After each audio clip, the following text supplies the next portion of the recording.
당신의 뚱뚱한 엄마는 정말 역겨워. 그리고 너도 쓸모없는 인간이야. 예상치 못한 차가운 비수가 심장을 관통했다. 나는 아무 말 없이 몸을 숨겼고 그 한 문장이 내 세상 전체를 산산조각 냈다. 일주일 뒤 나는 시가 300억 원에 달하는 집을 조용히 팔았고 아들과 함께 홀연히 사라졌다. 남긴 것이라곤 오직 한 장의 쪽지뿐. 그 진실을 알게 된 며느리는 미쳐 날뛰었다. 믿을 수 없는 이야기지만 나에게는 가슴을 찢는 현실이었다. 지금 이 이야기가 당신에게 닿았다는 것이 기쁘다. 부디 이 이야기가 끝나는 순간까지 함께 해주길 바란다.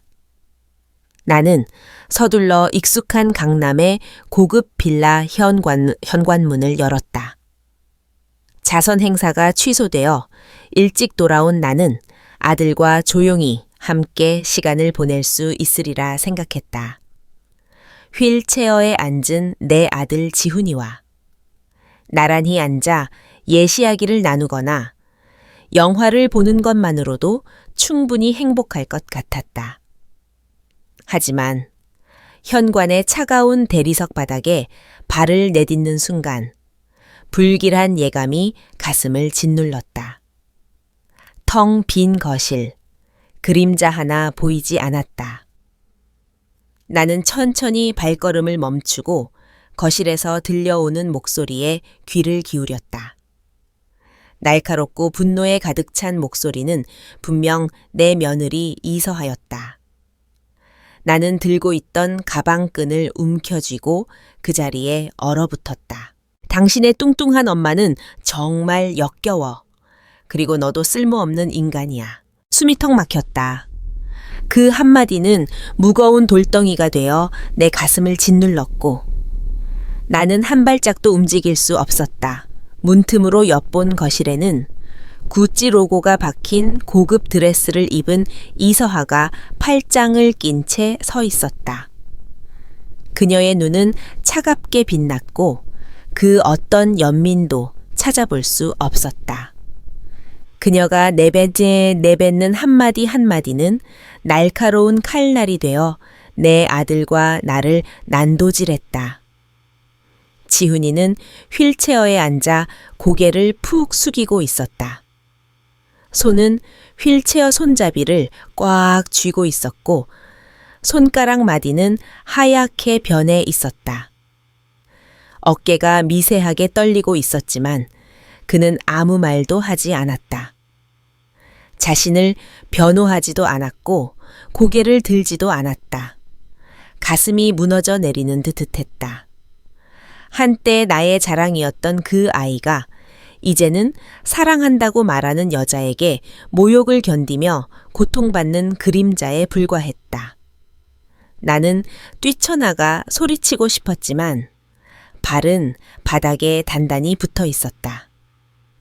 한 발짝 뒤로 물러나자 하이힐, 굽이 차가운 대리석 바닥을 긁는 소리가 났다.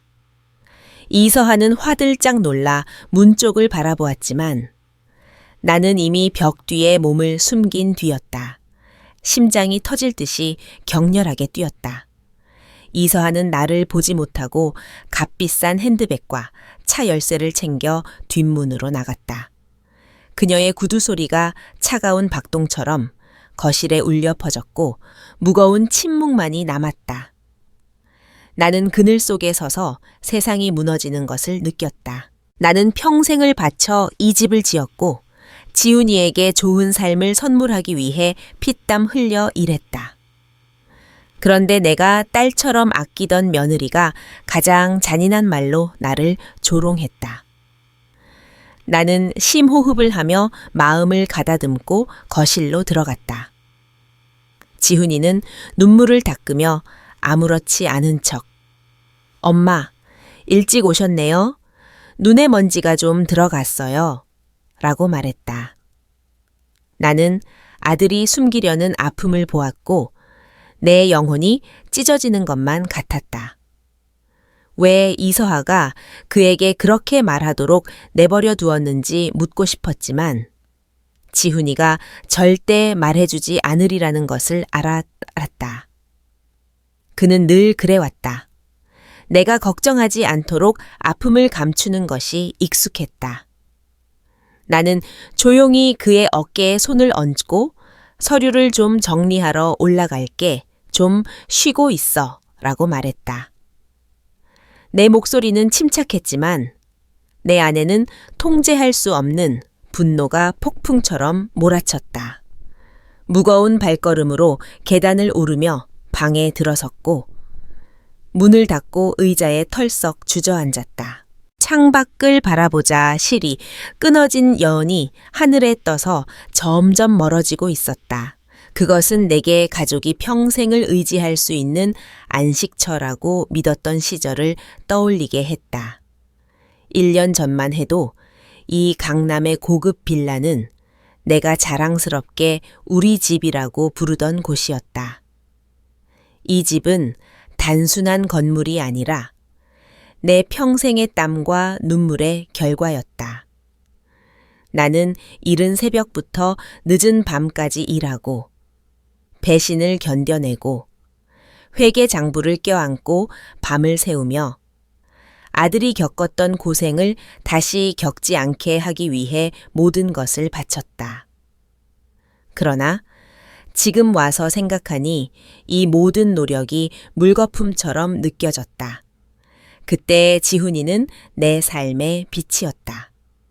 그 애는 기계공학 대기업의 프로젝트 매니저로 승진한 참이었다. 엄마, 해냈어요. 저에게 프로젝트 전체를 맡겨줬어요. 라며 흥분한 목소리로 전화를 걸었던 날이 아직도 생생하다. 나는 부엌에서 국을 젓고 있었고 눈물이 핑 돌았다. 나는 너무나 자랑스러웠다. 지훈이는 똑똑할 뿐만 아니라 나를 실망시키지 않기 위해 항상 최선을 다하는 성실한 아이였다. 나는 지훈이에게 네가 엔지니어지만 너의 세상을 만든 건 바로 나란다 라며 농담을 하곤 했다. 그는 웃으며 나를 안아주었고 나는 그의 따뜻한 품에서 모든 것이 잘 될 것이라는 약속을 느꼈다. 그때 며느리 이서하는 또 다른 기쁨이었다. 그녀는 아름답고 유능했으며 유명 패션 브랜드에서 일하며 늘 우아한 드레스와 빛나는 미소를 짓고 있었다. 그녀는 지훈이와 결혼한 지 몇 년 되었고 나는 그녀를 친딸처럼 사랑했다. 그녀는 요리할 때마다 부엌으로 와서 어머님, 저 김치찌개 만드는 법 가르쳐 주세요. 지훈이한테 해주고 싶어요. 라고 말하며 웃곤 했다.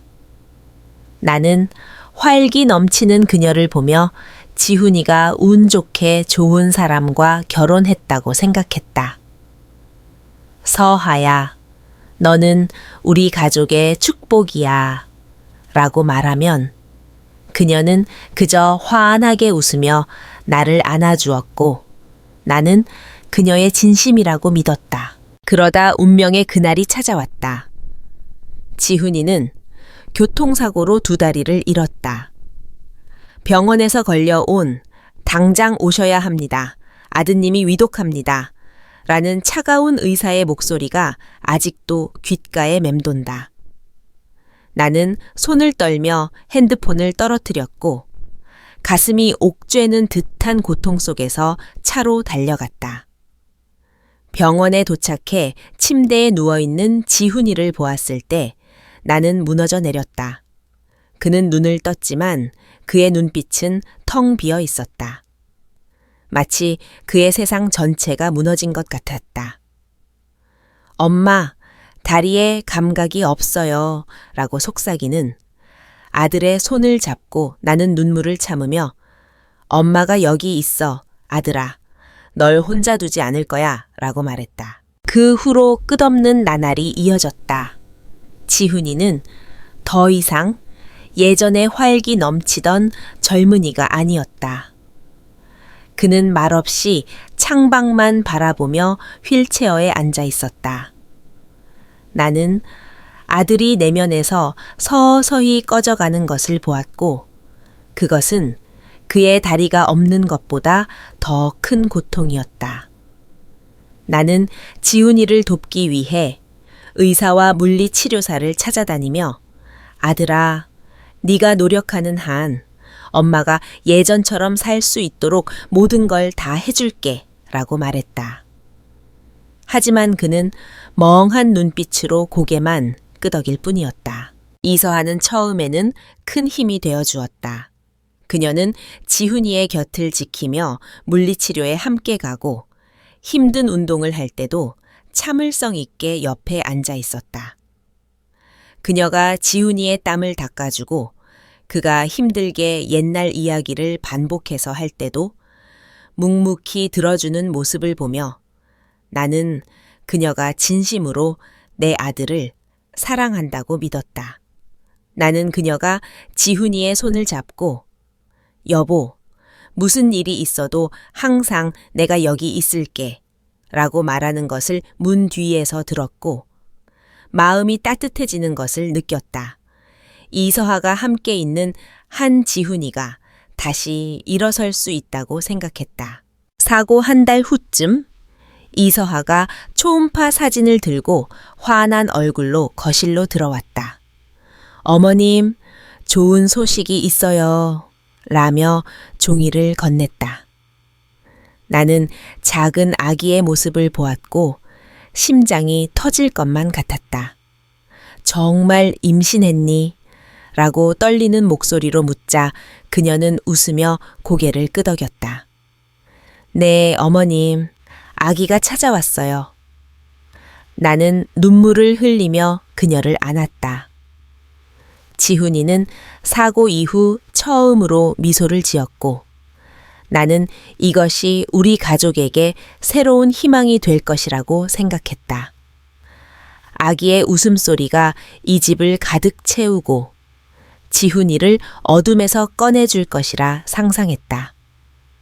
나는 망설이지 않고 오랫동안 아껴두었던 임대용 아파트 한 채를 팔았다. 그 돈을 모두 이서하에게 건네며 이건 아기 맞을 준비하고 지훈이가 더 편하게 움직일 수 있게 집 고치는 데 써라 라고 말했다. 그녀는 고맙다며 나를 안았고 어머님은 정말 제게 너무 잘해주세요. 어떻게 갚아야 할지 모르겠어요. 라고 말했다. 나는 그저 미소를 지으며 우리 가족을 위한 일인걸 이라고 답했다. 나는 또한 어머니에게 물려받은 백금 보석 세트를 꺼내 이서하에게 주었다. 내 할머니가 물려주신 거야. 평생을 간직했던 건데 네가 가져가렴. 필요하면 팔아도 돼. 부담 갖지 마. 그녀는 눈을 반짝이며 보석을 받아 어머님, 소중히 간직할게요. 라고 말했다. 이서하가 너무 힘들까봐 그녀가 추천한 집사 민준을 고용하는 것도 받아들였다. 그는 젊고 힘이 좋았으며 이서하의 말로는 정말 믿을 만한 사람이라고 했다. 민주는 집안일을 하고 지훈이가 필요할 때마다 움직이는 것을 도왔다. 나는 모든 것이 순조롭게 진행되고 있다고 생각하며 안도했다. 밤에는 부엌에 모여 소박하지만 따뜻한 식사를 함께 했다. 지훈이는 물리치료와 다른 환자들에 대해 이야기하며 점차 말을 많이 하기 시작했다. 이서하는 그의 옆에 앉아 물을 따라주고 음식을 챙겨주었다. 나는 이서하를 믿고 그녀에게 희망을 걸었던 것이 잘한 일이라고 생각했다. 하지만 어느 날 밤 거실에서 신문을 보고 있는데 발코니에서 이서하의 웃음소리가 들려왔다. 그녀는 내게나 지훈이에게 쓰는 목소리와는 전혀 다른 달콤한 목소리로 전화 통화를 하고 있었다. 나는 별다른 생각 없이 듣고 있었지만 전화 너머에 낮은 남자 목소리가 귓가에 맴돌았다. 낯익은 목소리였지만 누구인지 기억나지 않았다. 일 때문에 만난 친구나 동료겠지 라고 스스로를 다독였다. 패션업계에 종사하는 그녀에게는 고객과 활기차게 대화하는 것이 일상적인 일이었다. 하지만 작은 불안감이 모래알처럼 내 안에 스며들기 시작했다. 나는 고개를 흔들며 그 생각을 떨쳐내고 괜히 예민하게 굴지 말자고 마음먹었다. 몇 달 후 이서하가 임신 4개월쯤 되었을 때 나는 내 집 안에 보이지 않는 거리가 생겼음을 느꼈다. 웃음과 온기로 가득했던 강남의 집은 차가운 안개로 덮인 것처럼 느껴졌다. 그 느낌을 정확히 설명할 수는 없었지만 마치 아름다운 그림에 작은 균열이 생긴 것을 알아차린 기분이었다. 나는 모든 것이 괜찮다고 스스로를 설득하려 했지만 내 마음 깊은 곳에서는 무언가가 서서히 변하고 있다는 것을 알았다. 이서하는 집에 늦게 들어오는 일이 잦아졌다. 처음에는 중요한 고객과의 저녁 식사나 패션 행사 때문이라고 했다.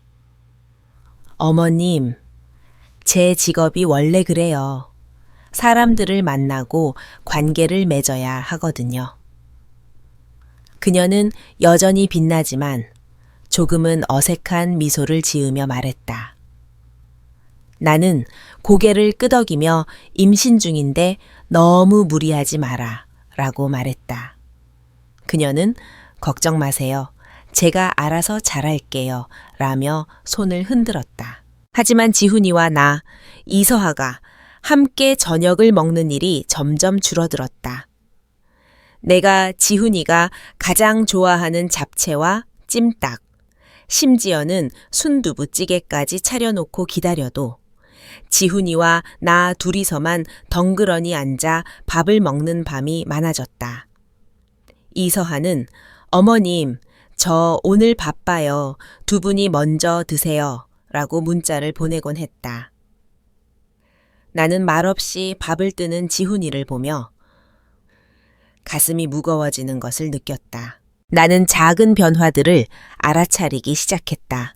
이서하는 구석에 혼자 앉아 휴대폰으로 문자 메시지를 보내며 지훈이나 내게 보이지 않았던 미소를 짓고 있었다.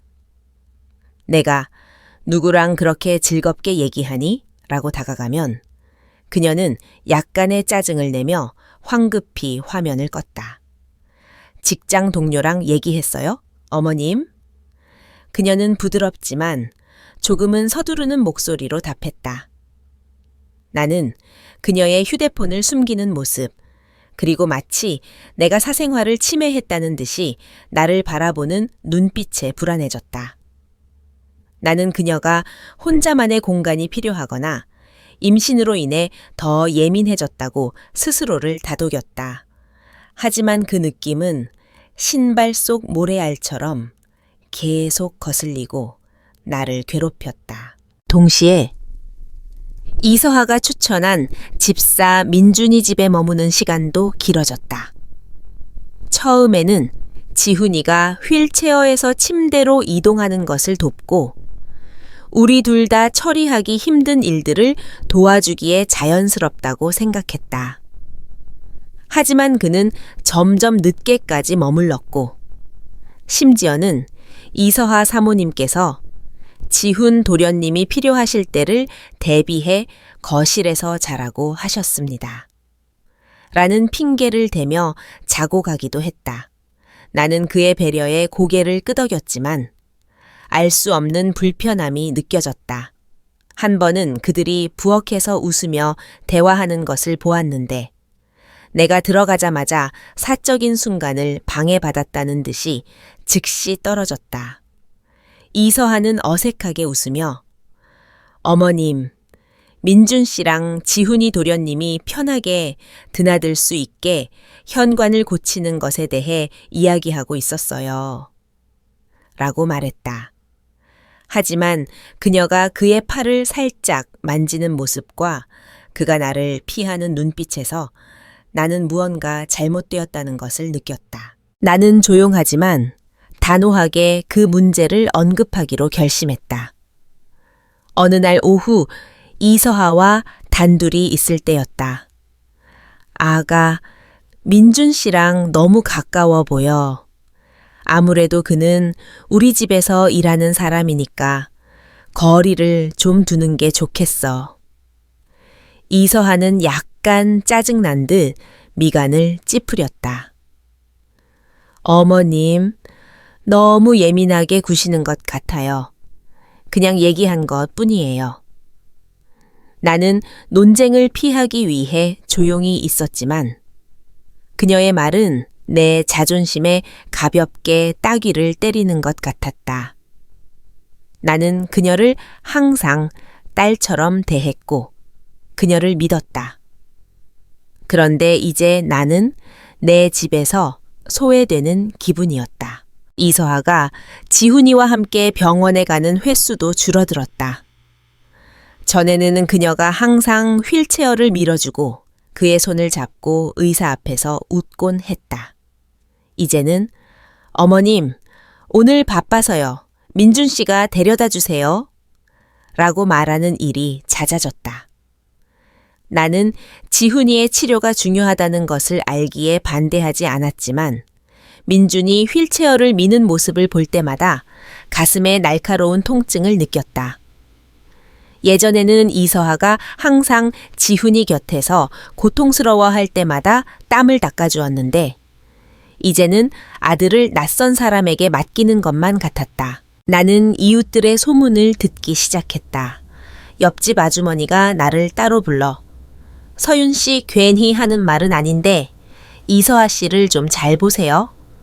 젊은 남자랑 몇 번 저 근처 카페에서 만나는 걸 봤는데 지훈 씨가 아니더라고. 라고 말했다.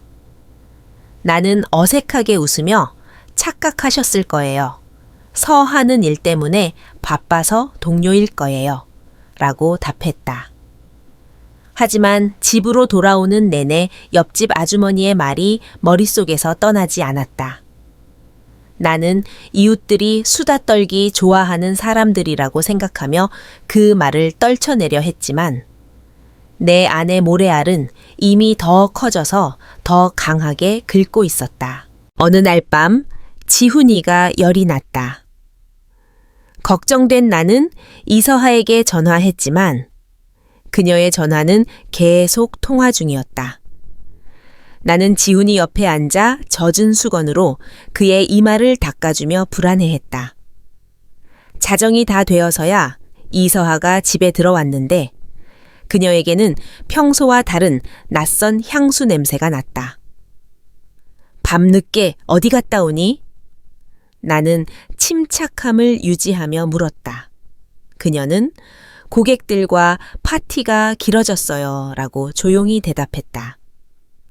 나는 더 묻고 싶었지만 그녀의 눈빛은 어떤 말도 가로막는 차가운 벽 같았다. 나는 가슴이 답답한 채 돌아섰다. 그날 밤 나는 화장실에 가려고 잠에서 깼다. 이서하의 방을 지나다가 문틈으로 새어 나오는 빛을 보았다. 호기심에 나는 문에 귀를 기울였다. 그녀는 침대에 앉아 선물 상자를 열고 있었다. 그 안에는 하트 모양의 은 목걸이가 빛나고 있었다. 그것은 지훈이가 그녀에게 준 것과는 전혀 다른 것이었다. 나는 금지된 비밀을 발견한 것처럼 심장이 격렬하게 뛰는 것을 느꼈다. 이서하는 일어나 발코니로 나가 휴대폰을 귀에 댔다. 그녀의 목소리는 지훈이에게 처음 말했을 때처럼 달콤하고 따뜻했다. 자기야, 너무 보고 싶어. 우리 언제 다시 볼 수 있어? 나는 떨리는 다리로 조용히 뒷걸음질 쳤다. 침대로 돌아왔지만 잠을 이룰 수 없었다.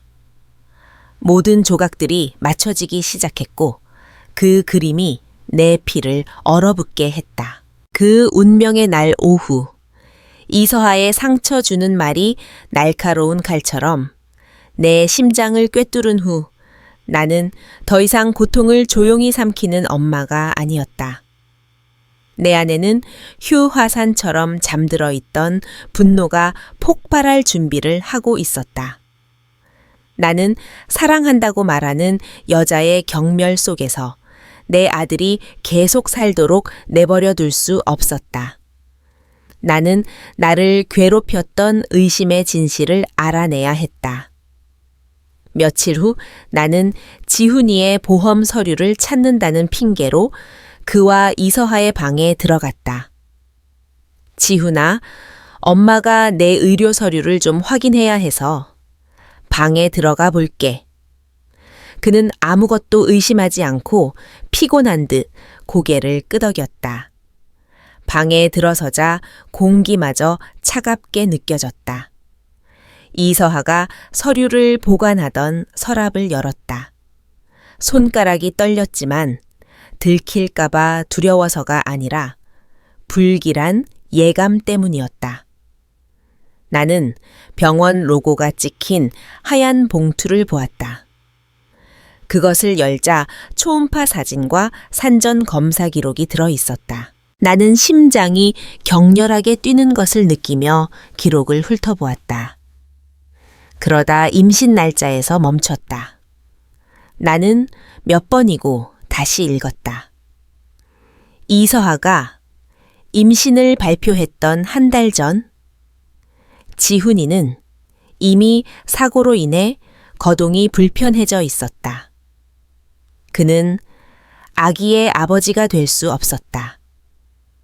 이서하가 임신을 발표했던 날, 나는 순진하게도 그녀가 임신 사실을 늦게 말한 것이라 생각했었다. 하지만 이제 모든 것이 명확해졌다.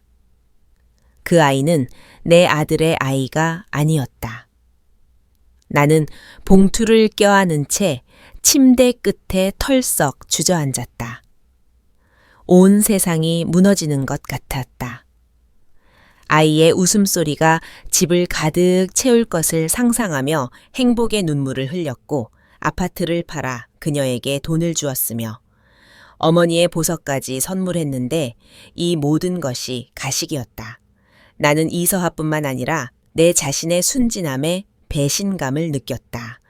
그녀가 어떻게 그런 잔인한 비밀을 숨기고 내 눈을 똑바로 보며 웃을 수 있었는지 의문이었다. 나는 호기심 때문이 아니라 모든 진실을 알아야 했기에 계속해서 서랍을 뒤졌다.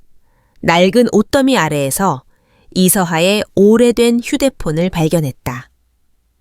저 전원을 켜자 비밀번호 없이 화면이 켜졌다. 나는 메시지들을 넘겨보았고 한 줄 한 줄이 내 심장에 칼을 박는 것만 같았다. 1년 넘게 이서하와 민준 사이에 오간 애정 가득한 메시지들. 보고 싶어? 오늘 밤 어디서 만날까? 여기서 떠나고 싶어. 너랑 나 단둘이. 제주도 해변에서 함께 손을 잡고 웃고 있는 그들의 사진들.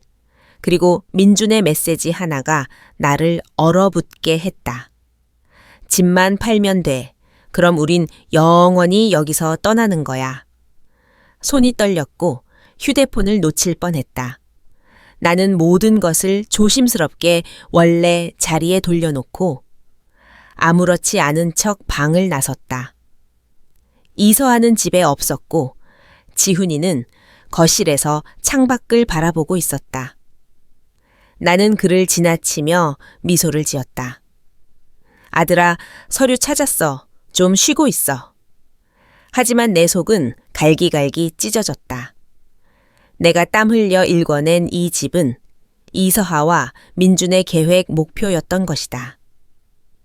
그들은 지훈이를 배신했을 뿐만 아니라 내 평생의 모든 것을 빼앗으려 했다. 나는 사랑을 믿었고 모든 것을 주었지만 거짓말만 받은 멍청이가 된 기분이었다. 그날 밤 나는 지훈이와 저녁을 먹으며 아무 일도 없는 척 대화하려고 노력했다. 아들아, 미래에 대해 어떻게 생각해? 몸이 나으면 뭘 하고 싶어? 지훈이는 희미하게 웃으며 엄마가 저 때문에 너무 걱정하지 않았으면 좋겠어요. 저는 괜찮아요. 라고 말했다. 하지만 그의 눈에는 깊은 슬픔이 있었다. 이 가족이 이미 산산조각 났다는 것을 그도 느끼는 것만 같았다. 나는 내가 발견한 모든 것을 그에게 말해주고 싶었지만 더 이상 그를 아프게 하고 싶지 않았다. 대신 그의 손을 잡고 엄마는 항상 여기 있을 거야, 알지? 라고 말했다. 지훈이는 고개를 끄덕였지만 그의 눈빛은 여전히 공허했다. 그날 밤 나는 부엌에 홀로 앉아 있었다. 희미한 노란 불빛이 나무 식탁을 비추고 있었다.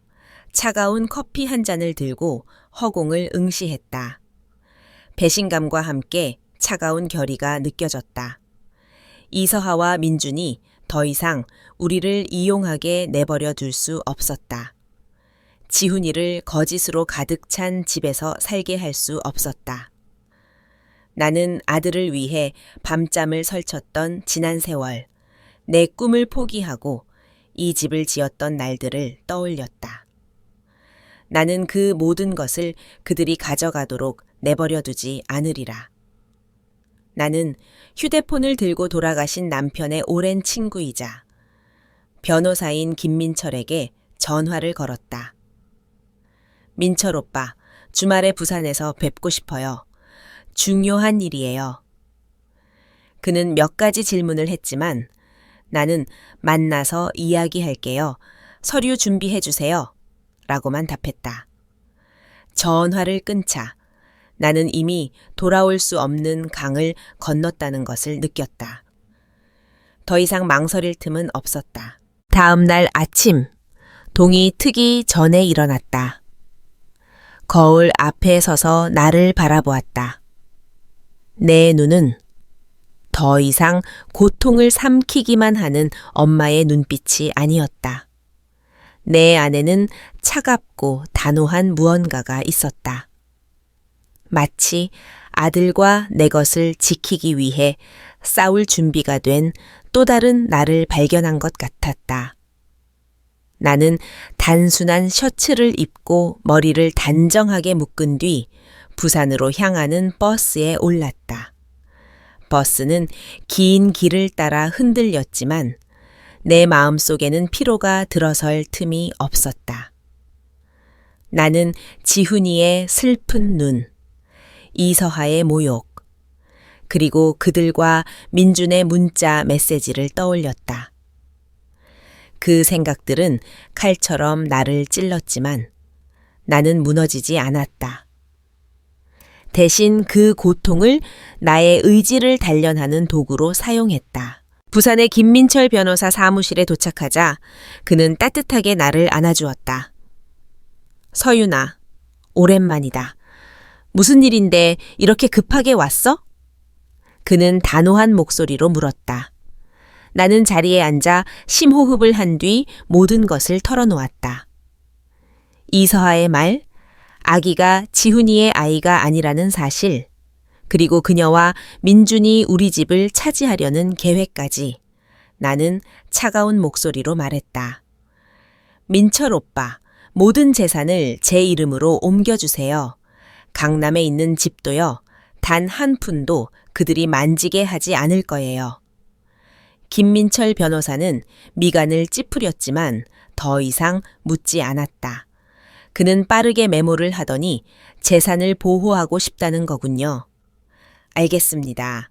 스위스에 계좌를 열고 돈을 이체한 다음 당신 명의로 신탁을 만들 것을 제안합니다. 그러면 이서하를 포함한 그 누구도 돈에 손댈 수 없을 겁니다. 라고 말했다. 나는 즉시 동의했다. 지금 바로 해주세요. 시간이 없어요. 그는 나의 단호함에 놀란 듯 나를 바라보더니 고개를 끄덕였다. 알겠네, 서윤아. 내가 처리할게. 집에 돌아가서 아무에게도 이 사실을 알리지 말게. 집으로 돌아오는 길. 나는 아무 일도 없었다는 듯 평온한 표정을 유지하려고 노력했다. 이서하는 부엌에서 잡지를 보고 있었다. 나는 미소 지으며 아가, 아기 용품은 잘 준비되고 있니? 더 필요한 건 없어? 라고 물었다. 그녀는 억지 미소를 지으며 네, 몇 가지 더 보고 있었어요. 고마워요, 어머님. 이라고 말했다. 나는 현금을 좀 꺼내 건넸다. 아기, 용품 더 사렴. 내 손자에게는 최고만 해주고 싶다. 그녀의 눈이 잠시 반짝였지만 나는 그녀가 아무것도 눈치채지 못했다는 것을 알았다. 그녀는 내가 여전히 자신의 연극을 믿는 순진한 엄마라고 생각하는 듯했다. 하지만 나는 더 이상 예전의 서윤이 아니었다. 나는 김민철이 추천해준 부동산 중개인에게 조용히 연락했다.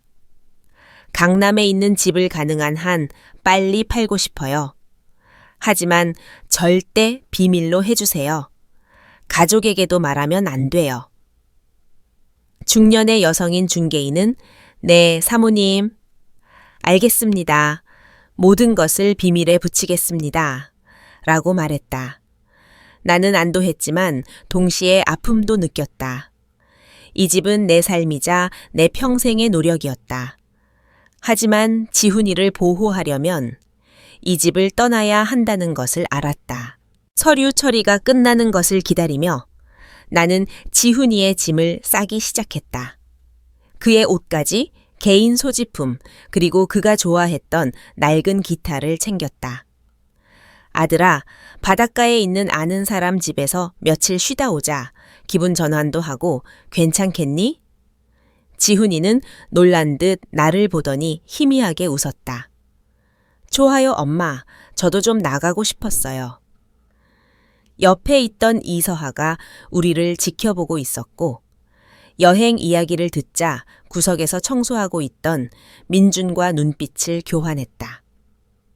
그들의 눈빛은 만족감으로 가득 차 있었다. 그들은 우리가 떠나고 나면 집이 자신들의 것이 될 것이라 믿는 듯 했다.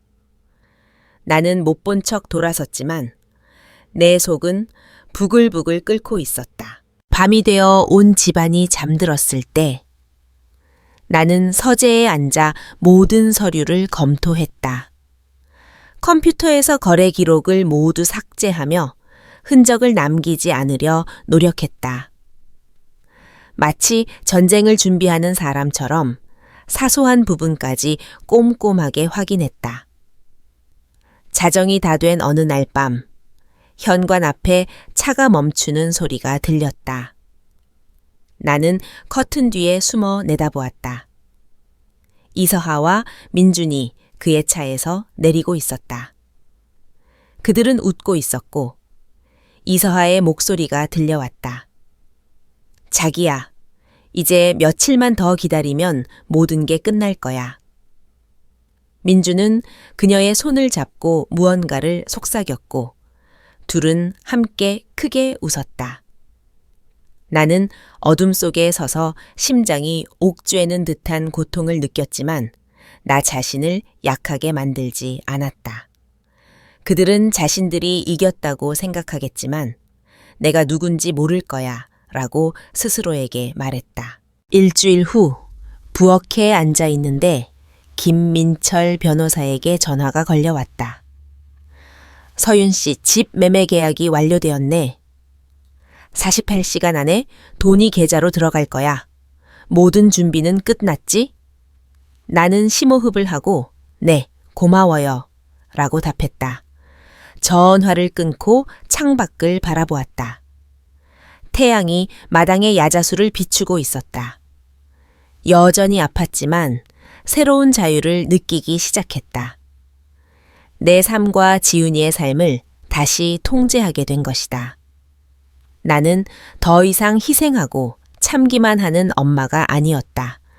아들을 지키기 위해 무엇이든 할 준비가 된 강한 여자가 되어가고 있었다.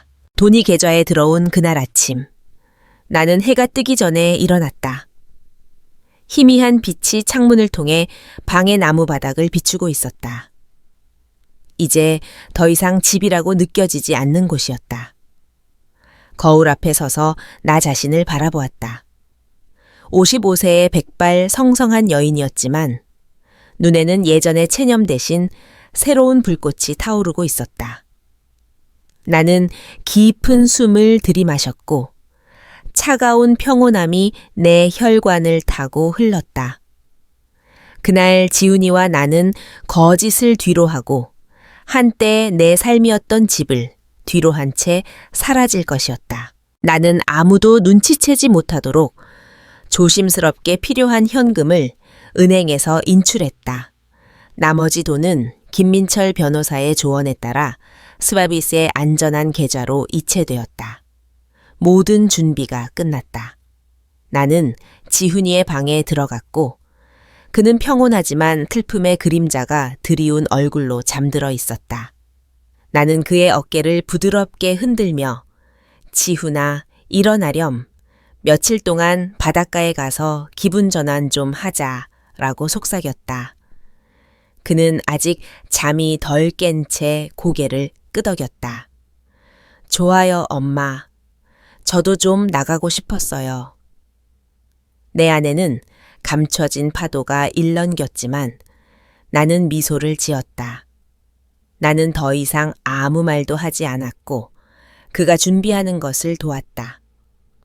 옷가지 몇 벌, 지훈이의 낡은 기타, 그리고 모든 것이 온전했던 몇 년 전의 가족 사진이 담긴 작은 가방 하나를 준비했다.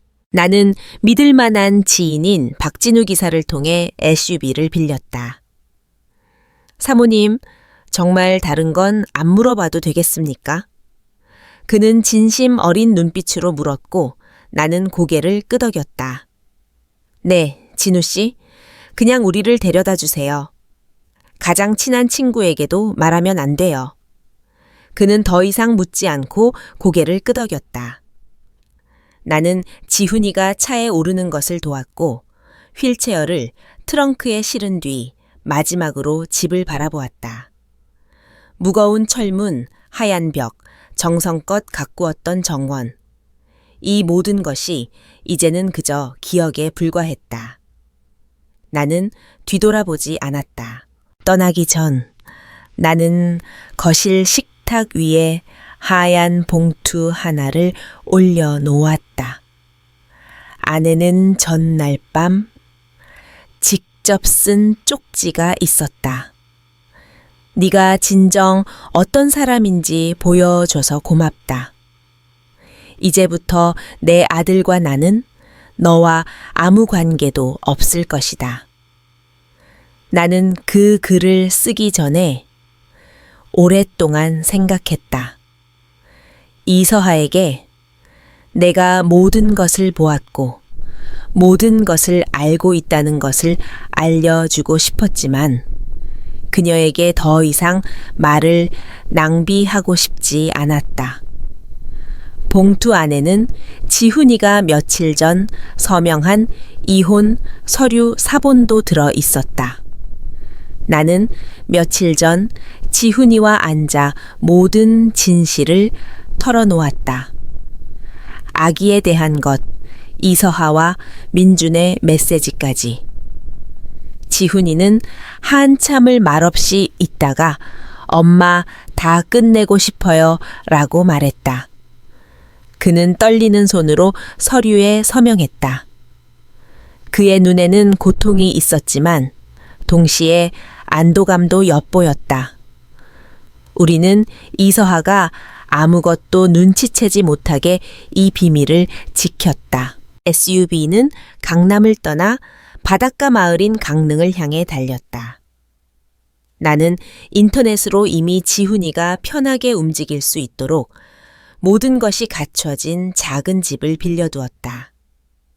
가는 길에 지훈이는 창밖을 바라보며 거의 말이 없었다. 하지만 푸른 들판이 나타나자 희미하게 미소 짓는 것을 보았다. 엄마, 여기 정말 예뻐요. 그는 부드러운 목소리로 말했다. 나는 그의 손을 잡고 아들아, 이제 우리 둘이서 다시 시작하는 거야 라고 말했다. 지훈이는 고개를 끄덕였다.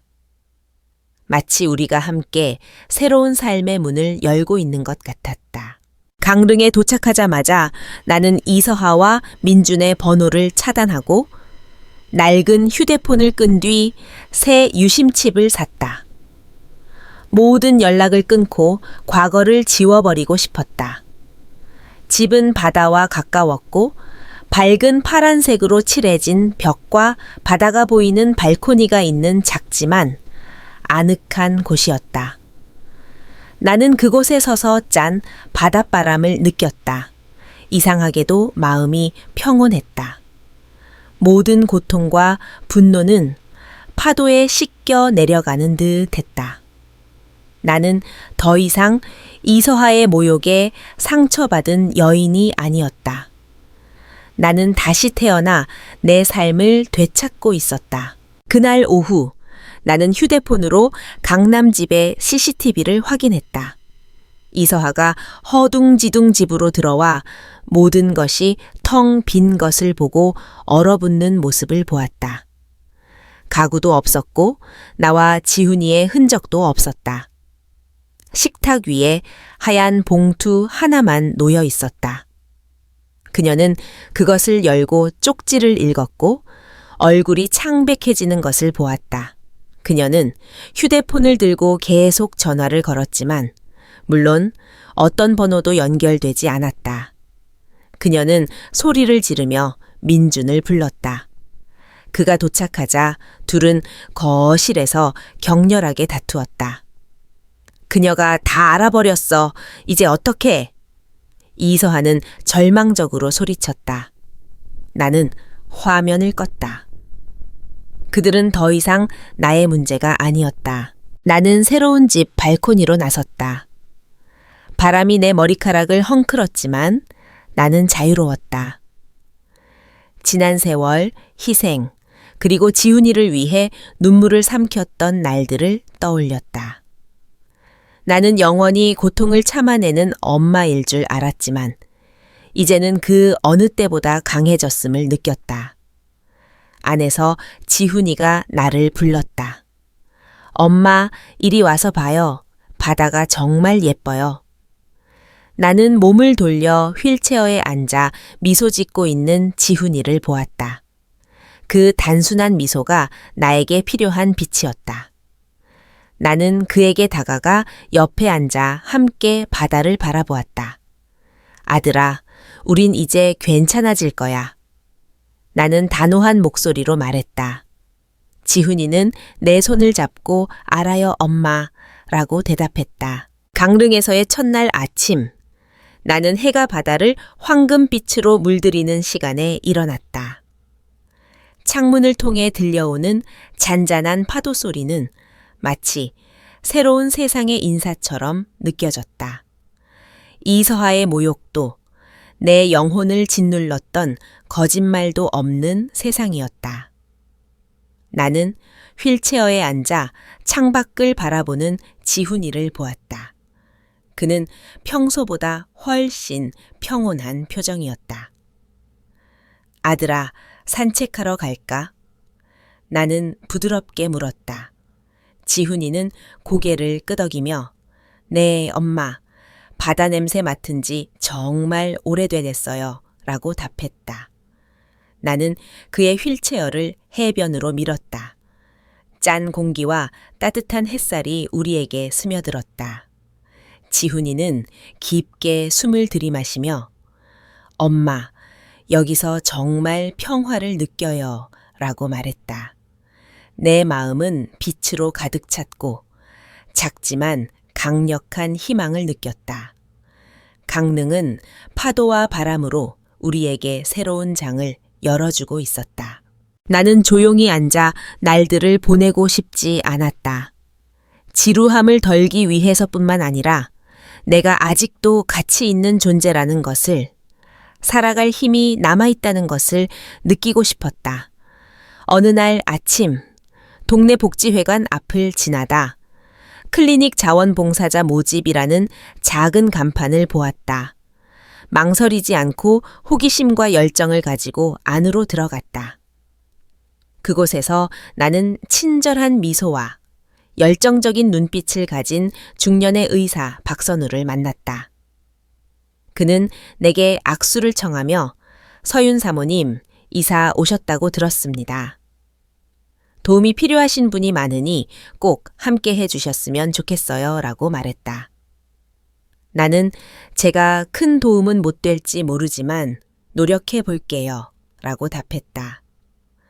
박선우는 클리닉을 보여주며 특히 가난한 아이들을 위한 인력과 의약품이 부족하다고 말했다.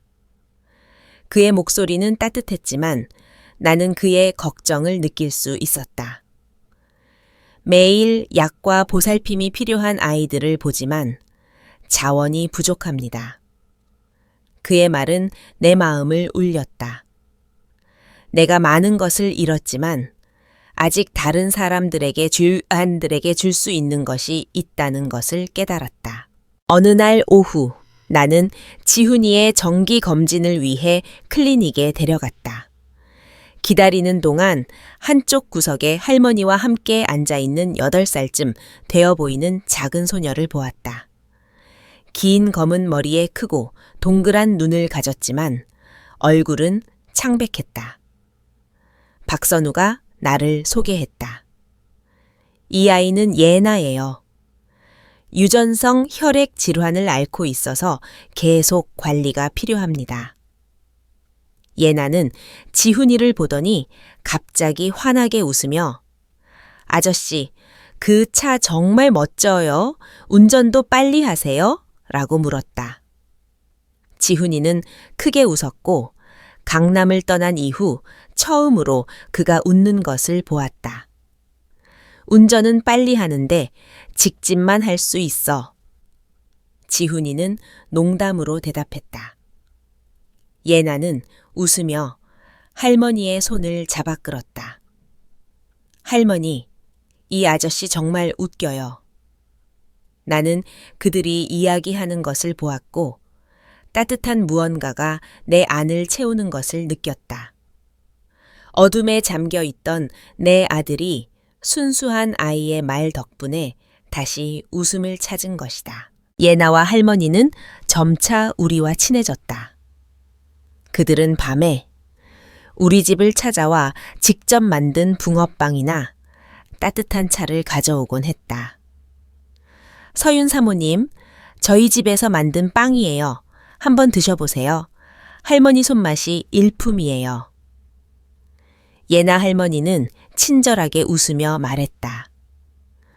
우리는 나무 식탁에 둘러앉아 이야기를 나누었고 나는 벽돌로 지어진 집이 아닌 소박하고 진실한 순간들로 만들어진 새로운 가족을 얻었음을 느꼈다.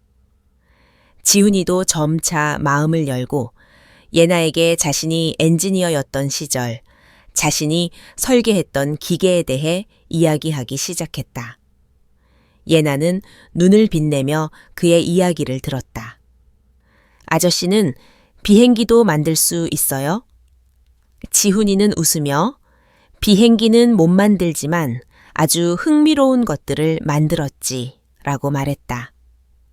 나는 내 아들을 바라보았다. 그의 눈에 빛이 돌아왔고 우리가 다시 서로를 찾아가고 있다는 것을 알았다.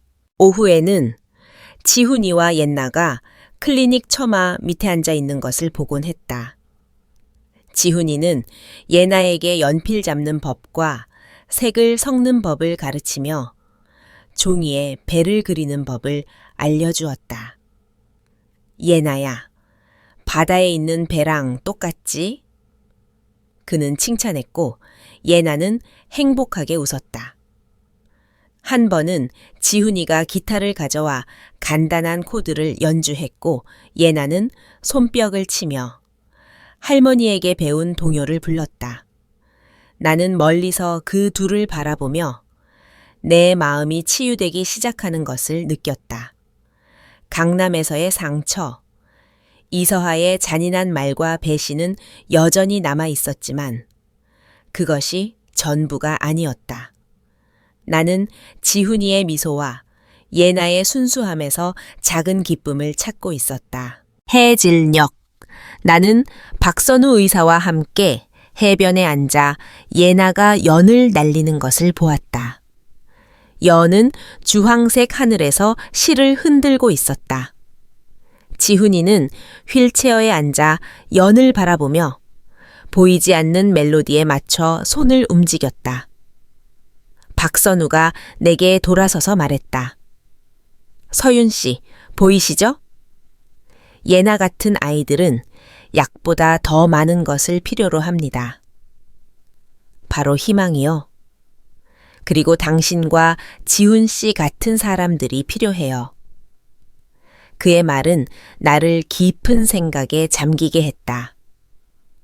나는 그에게 예나와 같은 환자들을 돕기 위한 공동체 지원 기금을 만들고 싶다고 말했다. 가진 것이 많지는 않지만 이런 아이들에게 기회를 주고 싶습니다. 박선우는 눈을 빛내며 고개를 끄덕였다. 서윤 씨, 제가 도와드리겠습니다. 작은 것부터 시작해요. 더 나은 클리닉, 가난한 아이들을 위한 기금 같은 것부터요. 나는 바다를 바라보며 내 안에서 새로운 불꽃이 타오르는 것을 느꼈다. 나는 그저 살아남는 것이 아니라 새로운 목적을 찾아 살아가고 있었다. 강릉에서의 어느 아침, 나는 클리닉에 갈 준비를 하고 있었다. 그때 문에서 다급한 노크 소리가 들렸다. 문을 열자 예나의 할머니가 창백한 얼굴과 충혈된 눈으로 서 있었다. 서윤 사모님, 제발요. 예나가 좋지 않아요. 그녀는 떨리는 목소리로 말했다. 아침부터 코피를 흘리고 지금은 어지러워서 서 있지도 못해요. 심장이 옥죄는 것 같았다. 나는 망설이지 않고 진정하세요. 지금 바로 같이 갈게요. 라고 말했다. 나는 안으로 돌아와 지훈이를 불렀다. 아들아, 할머니랑 클리닉에 갈게. 여기 있어. 하지만 지훈이는 단호하게 고개를 저었다. 엄마, 저도 같이 갈게요. 예나가 괜찮은지 확인해야 해요. 나는 그의 진심 어린 걱정을 보고 고개를 끄덕였다. 우리는 서둘러 클리닉으로 향했고 박선우 의사가 우리를 기다리고 있었다. 예나는 침대에 누워 있었고 창백한 얼굴에 눈은 감겨 있었고 입술은 말라 있었다. 할머니는 손을 잡고 하염없이 울고 있었다. 박선우는 빠르게 예나를 진찰하고 나를 구석으로 데려가 심각한 목소리로 말했다. 서윤 씨, 예나의 상태가 아주 위독합니다. 즉시 특별한 약이 필요해요. 아니면 부산에 있는 큰 병원으로 옮겨야 합니다. 그 약은 이곳에서는 구할 수 없었고 매우 비쌌다. 나는 떨리는 목소리로 물었다. 얼마나 필요한가요? 그는 망설이다가 상태를 안정시키려면 5천만 원 정도 필요할 겁니다. 라고 말했다. 나는 멍해졌다. 대부분의 돈을 스위스 계좌로 옮겼고 남은 현지 은행 계좌는 며칠 동안 거래가 중단된 상태였다. 가진 현금으로는 부족했다. 나는 그 자리에 서서 발밑의 땅이 꺼지는 것을 느꼈다. 지훈이에게 다시 빛을 찾아준 환한 미소의 아이 예나가 이제 꺼져가는 촛불처럼 힘없이 누워 있었다. 나는 휠체어 손잡이를 꽉 쥐고 걱정으로 가득 찬 눈으로 나를 바라보는 지훈이를 보았다. 나는 무언가를 해야 한다는 것을 알았다. 박선우에게 돌아서서 제가 방법을 찾아볼게요. 제가 돌아올 때까지 예나를 안정시켜 주세요. 라고 말했다. 그는 내 어깨에 손을 얹으며 서윤 씨 믿겠습니다. 하지만 서둘러야 합니다. 라고 말했다. 나는 집으로 돌아와 금고를 열었다. 그 안에는 돌아가신 어머니의 마지막 유품인 백금 보석이 들어 있었다. 어머니가 결혼식 날 착용했던, 내가 평생 간직하려고 했던 하트 펜던트가 달린 목걸이였다. 나는 보석을 손에 쥐고 기억의 조각들을 느꼈다. 하지만 나는 예나를 떠올렸다. 지훈이와 놀 때 빛나던 그녀의 눈, 해변에서 연을 날릴 때의 그녀의 미소. 나는 그녀를 떠나보낼 수 없었다. 나는 조심스럽게 목걸이를 챙겨 부산에 있는 보석 거래상에게 전화했다. 서윤 씨, 이 작품은 매우 가치가 높습니다. 정말 확신하세요? 그는 전화로 물었다. 나는 단호한 목소리로 대답했다. 네, 팔아주세요. 오늘 바로 돈이 필요합니다. 부산에서 약이 도착할 때까지 나는 클리닉으로 돌아갔다. 지훈이는 예나 옆에 앉아 손을 잡고 노래하는 연 이야기를 들려주고 있었다. 예나야, 이 연은 아주 특별해. 높이 날고 큰 소리로 노래하며 모두의 꿈을 실어 나른단다. 지훈이는 부드럽게 말했다. 예나는 희미하게 미소 지었다. 아저씨, 저 그 연 보고 싶어요. 나는 문 앞에서 그들을 바라보며 눈물이 터져 나올 것 같았다. 한때 자신의 고통에 갇혀 있던 지훈이가 이제는 그 아픔을 사용하여 어린아이를 위로하고 있었다.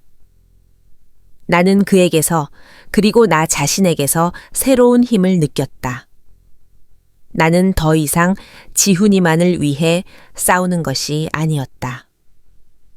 예나처럼 나를 필요로 하는 사람들을 위해 싸우고 있었다. 늦은 오후, 약이 도착했다. 박선우는 예나에게 첫 투여를 하고 수액을 놓았다. 몇 시간의 긴장된 시간 후 그는 지친 미소를 지으며 나왔다. 안정됐습니다, 서윤 씨. 하지만 계속 지켜봐야 합니다. 예나의 할머니는 울면서 나에게 달려와 나를 안았다. 서윤 씨가 아니었다면 제 손녀는 어떻게 됐을지 몰라요. 나는 그녀를 안고 등을 두드리며 할머니, 우리는 가족이잖아요. 예나를 혼자 두지 않을 거예요. 라고 말했다. 하지만 내 안에는 공허함이 느껴졌다. 어머니의 보석은 사라졌고 그와 함께 내 기억의 한 조각도 사라졌다.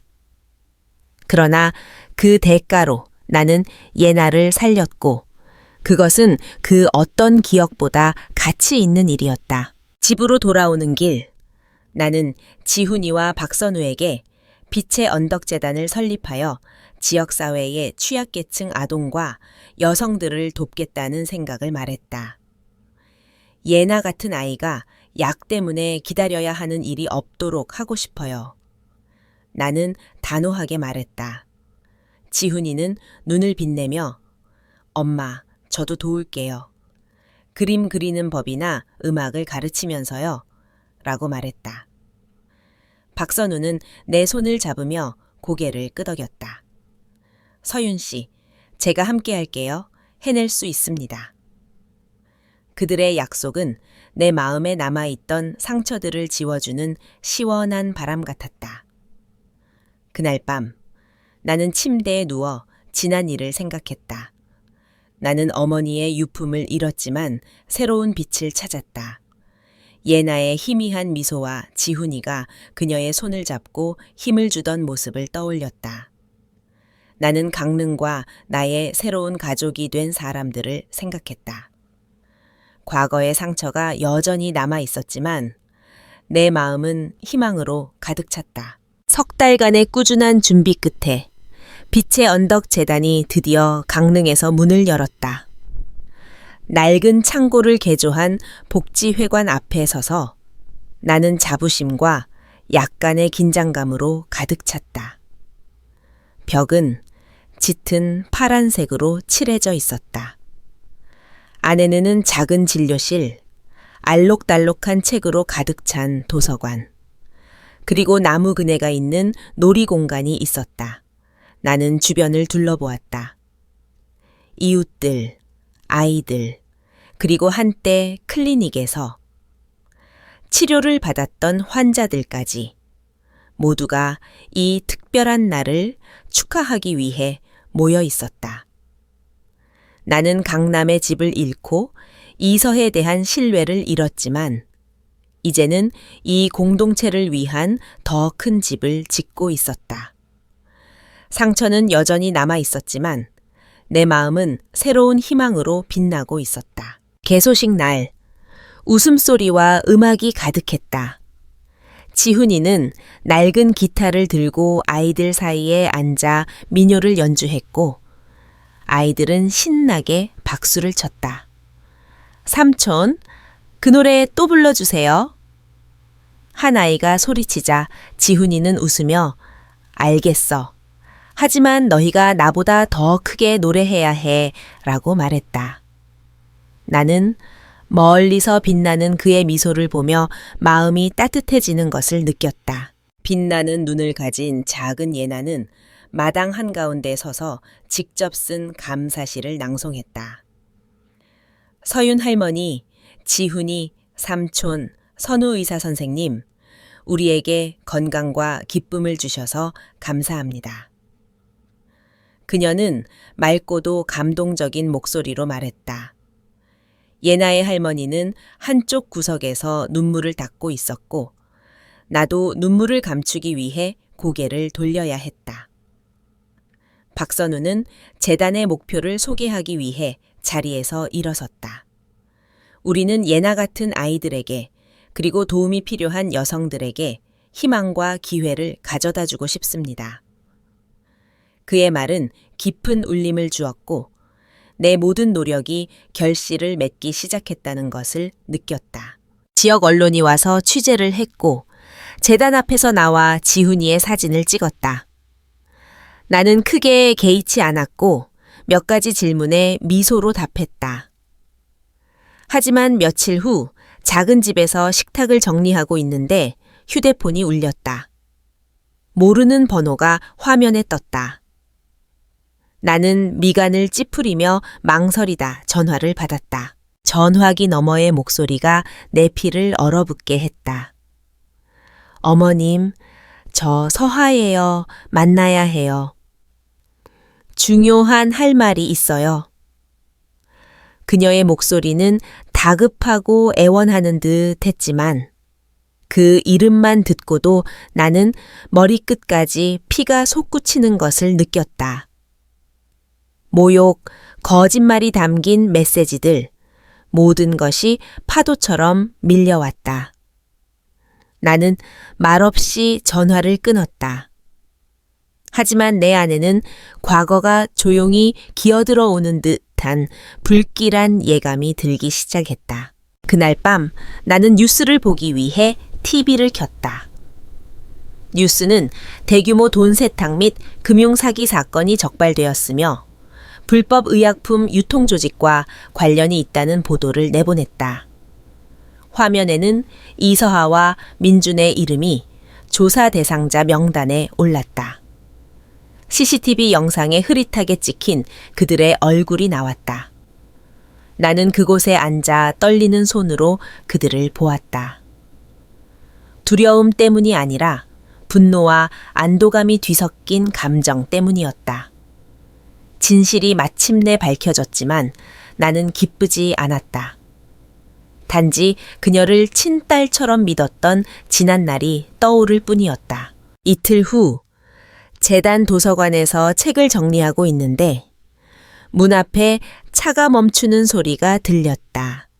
나는 밖을 내다보았고 초췌한 얼굴로 예전에 거만했던 구찌 드레스 차림의 흔적은 온데간데 없는 이서하가 내리는 것을 보았다. 그녀는 애원하는 눈빛으로 다가와 어머님, 제발 도와주세요. 저 조사받고 있어요. 아기 때문에라도 감옥에 갈 수 없어요. 제발 도와주세요. 라고 말했다. 그녀는 떨리는 목소리로 아기를 언급했지만 나는 그녀의 말에서 명백한 거짓을 보았다. 나는 똑바로 서서 차가운 목소리로 그녀를 바라보았다.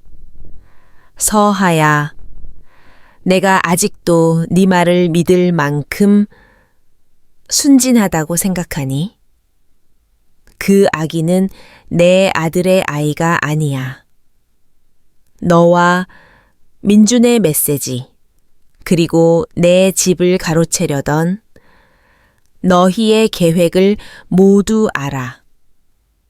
내 아들을 모욕하고 우리 가족을 배신한 사람을 내가 왜 도와야 하지?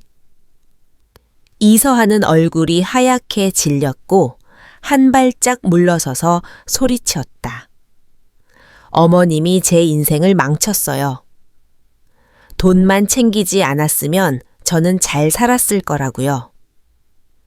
나는 침묵했고 그녀와 더 이상 말을 섞고 싶지 않아 몸을 돌려 걸어갔다. 옆에 있던 박선우가 다가와 내 어깨에 손을 얹었다. 서윤 씨, 옳은 일을 하셨습니다. 그의 목소리는 단호했다. 그때 경찰차 사이렌 소리가 들렸다. 경찰차 2대가 재단 앞에 멈췄고 경찰관들이 내려와 이서하에게 수갑을 채웠다. 그녀는 서윤 씨, 후회하게 될 거예요. 라고 소리쳤지만 나는 뒤돌아보지 않았다. 박선우의 손이 내 어깨에 얹혀 있었고 자유로움이 내 안을 가득 채웠다. 과거의 모든 고통이 파도가 모래를 쓸어가듯 사라지고 있었다.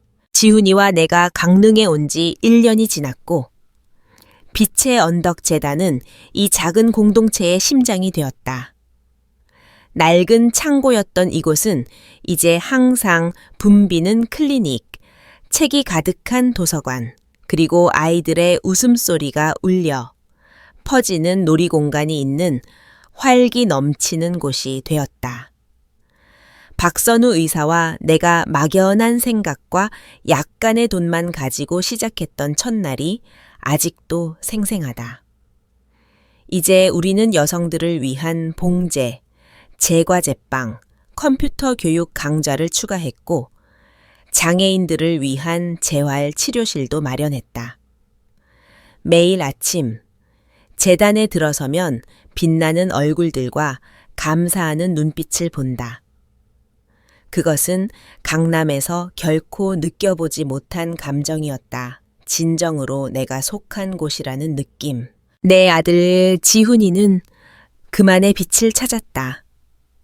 그는 재단에서 장애 아동들을 위한 음악과 미술 선생님이 되었다. 나는 종종 교실 문에 서서 휠체어에 앉아 기타를 들고 아이들에게 단순한 멜로디를 가르치는 지훈이를 바라보곤 했다. 자, 얘들아, 이 코드를 쳐봐. 바다의 파도 같지? 지훈이는 활기찬 목소리로 말했다. 아이들은 그를 따라하며 웃었고 나는 지훈이의 미소가 그 어느 때보다 밝게 빛나는 것을 보았다. 한 번은 한 아이가 지훈이 삼촌 휠체어에 앉아 있으면 힘들지 않아요? 라고 물었다. 지훈이는 웃으며 물론 힘들지. 하지만 나에게는 비밀이 하나 있어. 크게 노래하면 힘든 건 사라져. 라고 답했다. 아이들은 폭소를 터뜨렸고 나는 기쁨의 눈물을 감추기 위해 문을 돌아섰다. 지훈이는 가르치는 것뿐만 아니라 스스로 살아가고 영감을 주고 있었다. 그것이 내 마음을 기쁨으로 채웠다. 내가 마지막 남은 어머니의 유품을 건네게 했던 작은 예나는 이제 훨씬 더 건강해졌다. 그녀는 긴 검은 머리를 휘날리며 제단 주위를 뛰어다녔고 그녀의 눈은 햇살처럼 빛났다. 매일 할머니와 함께 제단에 오는 예나는 항상 나를 안으며 두 번째 할머니, 저 오늘 배를 정말 멋지게 그렸어요. 꼭 보셔야 해요. 라고 말했다. 나는 미소 지으며 우리 예나는 정말 재능이 많구나. 이따가 볼게. 라고 대답했다. 예나는 내 삶과 지훈이의 삶에서 없어서는 안 될 소중한 존재가 되었다. 밤에는 예나와 할머니가 우리와 함께 저녁 식사를 했고 작은 집은 다시 한번 웃음과 이야기로 가득 찼다.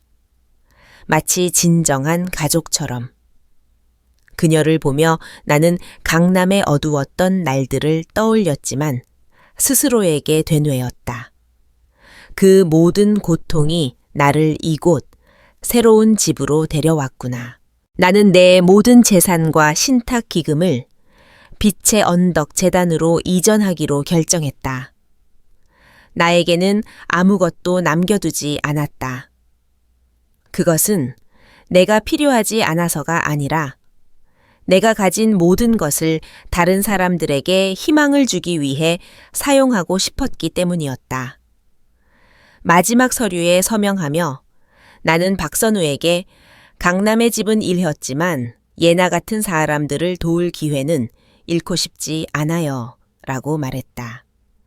그는 따뜻한 눈빛으로 내 손을 잡았다. 서윤 씨, 당신은 그들을 돕는 것뿐만 아니라 이 공동체 전체를 바꾸고 있습니다.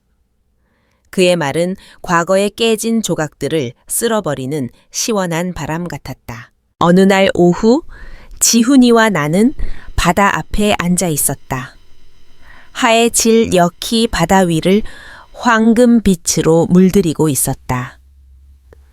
파도는 잔잔하게 부서지며 바다의 숨결을 전해주었다. 나는 수년간 느껴보지 못했던 평화를 느꼈다. 지훈이는 빛으로 가득 찬 눈으로 나를 바라보았다. 엄마가 저를 구했어요. 그리고 이제는 제가 사는 세상도 구하고 있어요. 그의 말에 나는 숨이 막힐 것 같았다. 나는 그를 바라보았다. 한때 고통으로 가득했던 그의 얼굴에는 새로운 빛이 빛나고 있었다. 나는 그의 손을 잡고 말했다. 아들아, 나는 내가 해야 할 일을 했을 뿐이야.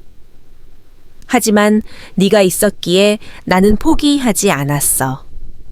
우리는 함께 그곳에 앉아 있었고 나는 지난 날이 아무리 힘들었어도 내 삶의 새로운 의미를 찾았다는 것을 알았다. 며칠 후 나는 제단 입구에 서서 새로운 간판을 바라보았다.